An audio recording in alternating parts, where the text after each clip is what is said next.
Chapter 169 Negotiations with Guy. Instead of standing around and talking, we decided to move indoors. I guided Guy to a VIP lounge in Tempest. The furnishings had been carefully chosen by mere miles, and if Guy went on a rampage here, the damages would be significant. Priceless artwork lined the walls. This wasn't just any guest room, it was reserved for the most distinguished of the visitors, high ranking nobles and dignitaries. Despite its lavish appearance, the room also embodied a sense of elegance, simplicity, and refined taste, qualities that reflected Murmil's understanding of what I personally appreciated. Rigordo and the others still had a ways to go in reaching that level of subtlety, but surprisingly, Guy seemed to share my preferences. This place is very calming, he had said. Who knew our tastes might actually align? Of course, if he did start destroying things, we'd deal with that when the time came. There weren't any other rooms that could accommodate someone of his stature anyway. Taking the strongest demon lord to a standard guest room would be asking for trouble. Still somewhat resigned, I continued guiding him inside when, "Hey, you've got good taste. I like this kind of decor," Guy commented. Now, that was unexpected. I had assumed he was the type who wouldn't appreciate subtle elegance, but maybe I was wrong. Even someone like Oda Nobunaga had refined tastes, right? Perhaps the more short-tempered and a violent person, the more they appreciated peaceful, calming spaces. It might have just been a coincidence, but it seemed like I made the right choice bringing him here. He took a seat on one of the high-class chairs carved from aromatic wood. I sat across from him. A small table sat between us, and tea had already been served, the fragrance wafting gently through the room. Though simple at a glance, every detail and had been carefully curated. "You've done well," Guy said, taking a sip of the tea. "My own idiots couldn't manage something like this. Maybe I should send them over here for training." I gave a light chuckle. "Glad you're enjoying it.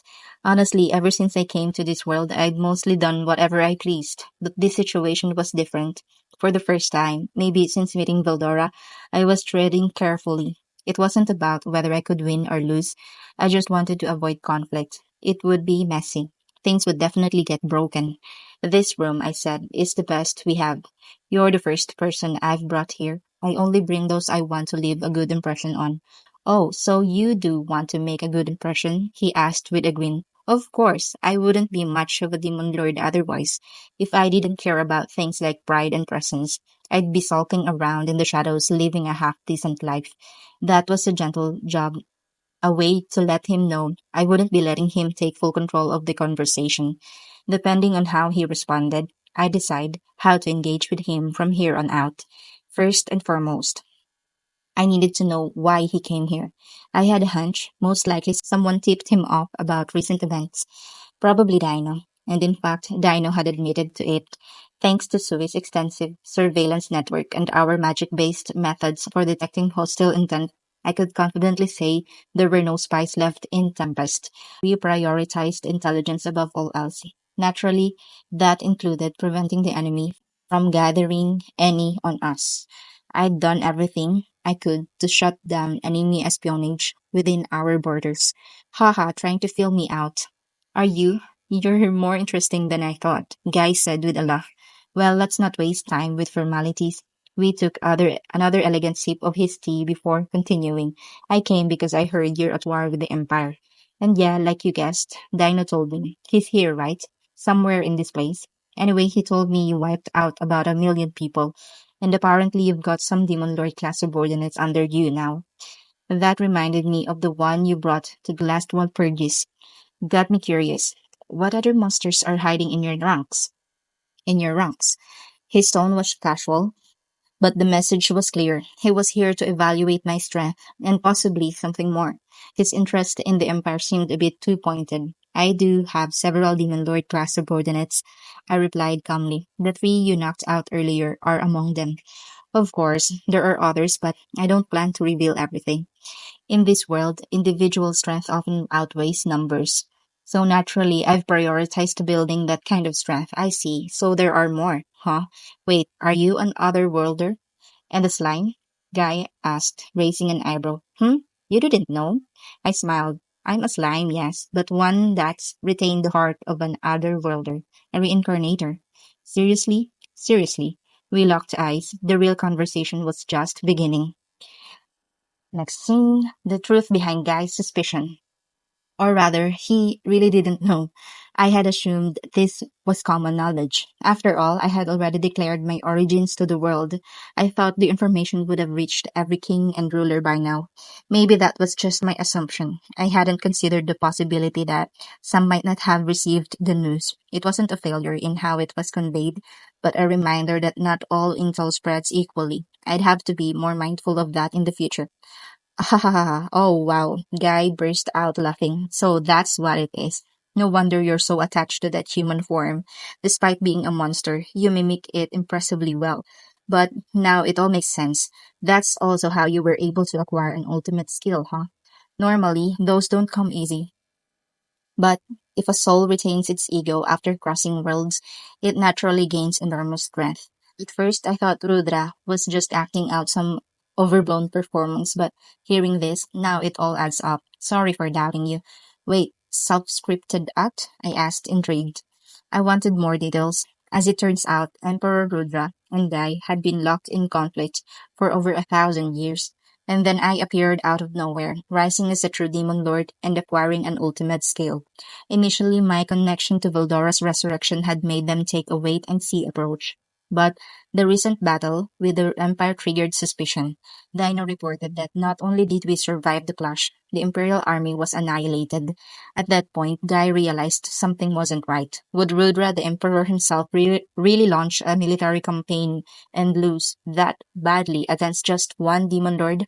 Even if they were observing, there was no logic in suffering such a massive defeat. Then again, Rudra had a history of sacrificing soldiers in order to push survivors to evolve. He didn't care if only a handful lived, as long as the survivors became stronger.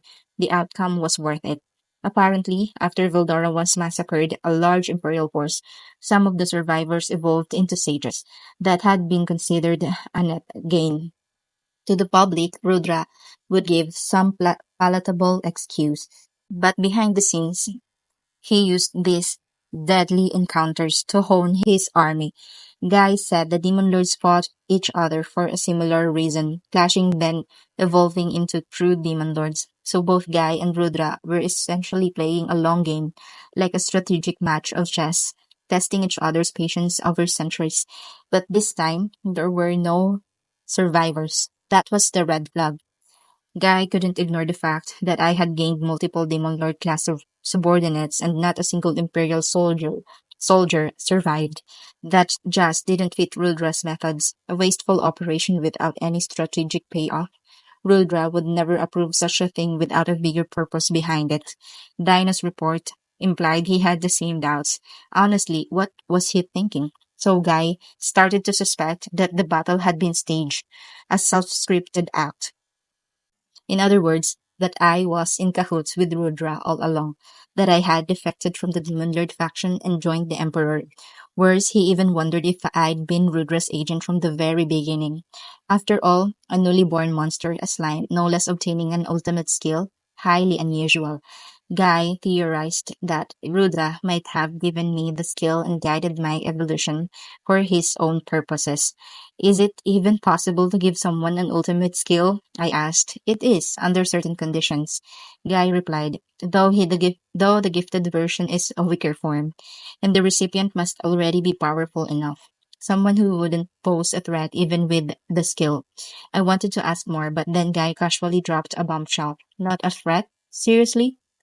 Only someone like him would say someone wielding an ultimate skill wasn't a threat. I had to hold back from yelling at that out loud. Maybe Milim was like that too. Their sense of scale was just off. He munched on cake cheerfully, completely unfazed by the gravity of what he was saying. Focus, I reminded myself. Don't be fooled by appearances. I quietly stabbed my fork into my slice of cake as I organized my thoughts. Sugar helps with thinking, after all.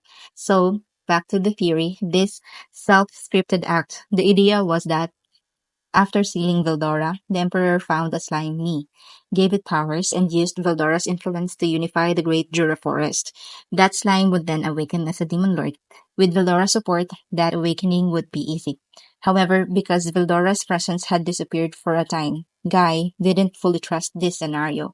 Still, the sequence was suspicious. Right when I awakened as a demon lord, Veldora was resurrected. There had to be a connection. Then, as a demon lord, I infiltrated Guy's faction, slowly devouring it from within, just like my skill. Glutonous King Beelzebub would suggest. After receiving the report that the Empire's army had been completely wiped out, Guy had come to investigate personally. He and Rudra had been enemies for over a millennium, so if I were Rudra's pawn, I if I were Rudra's pawn, he wouldn't hesitate to eliminate me. Fortunately, he's also a straightforward guy. Once he heard my side, he believed me, and the misunderstanding was cleared. Still, if things had gone differently, he could have decided I was too dangerous and killed me on the spot. Honestly, I was lucky he chose to talk first. A few strokes of luck and the crisis passed. Well, that's my story, Guy said at last. Now it's your turn. Tell me, why are there so many awakened demon lords gathered here? There it was, the real question, the source of the misunderstanding. Mass demon lord awakenings.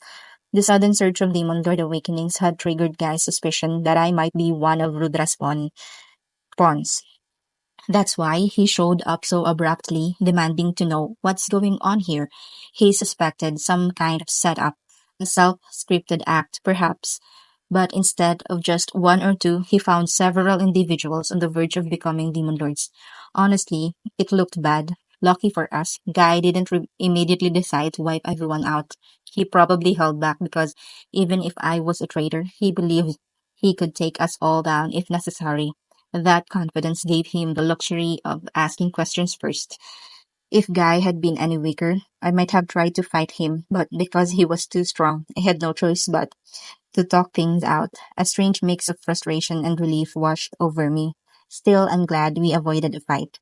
Now that the misunderstanding was cleared up, it was time to explain how the Demon Lord awakenings had happened.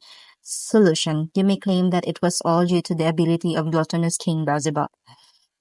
The heavens had spoken. Thank you, Raphael Sensei. All right, I'll go with that. I don't have any better explanation anyway. As always, Raphael came through with the perfect cover. Actually, I did it using Lutono's King Beelzebub. Oh, how does that work?